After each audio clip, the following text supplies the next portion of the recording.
தக்காளி கிடையாதுங்கம்மா. ஏம்மா இந்த பிரியாணிக்கு தக்காளி போட மாட்டியா? பிரியாணிக்கு தக்காளி போட மாட்டேம்மா.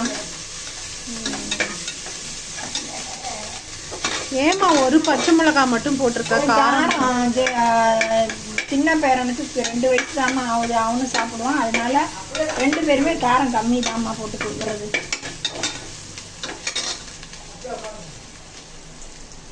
அடுத்தது இந்த காயை போட்டுக்கணுமா.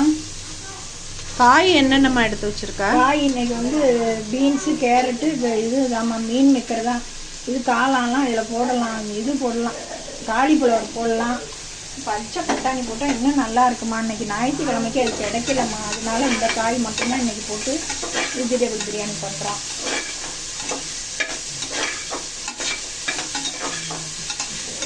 இது நல்லா ஓரளவுக்கு வணங்கினதுக்கப்புறம் இது போடணுமாம்மா.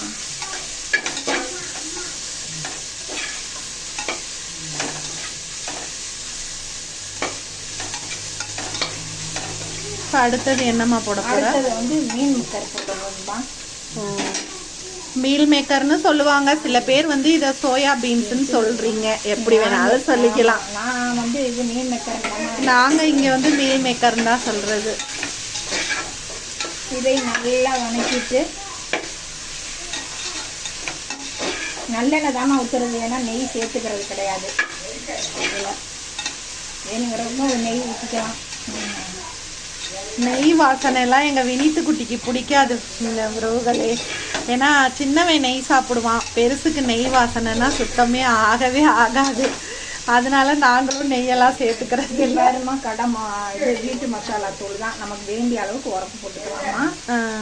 2 ஸ்பூன் தான் போட்டிருக்கேன், 2 ஸ்பூன் கூட போடலை, 1 ஸ்பூன் தான் போட்டிருக்கேன். கடை மசாலா போடலை, வீட்டு மசாலா தாங்கிறத சொல்கிறாங்க அம்மா.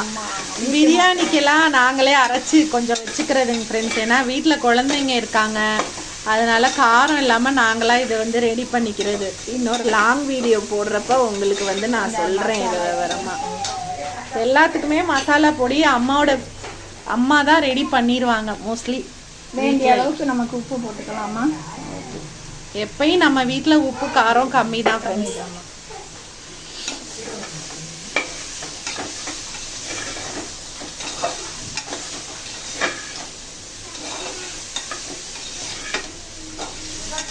நமக்கு எண்ணெய் வேணால் இன்னும் கொஞ்சம் ஊற்றிக்கலாமா. நல்லெண்ணெய், இதே நல்லெண்ணெய் தான் யூஸ் பண்ணுறோம் சாப்பாட்டுக்கு.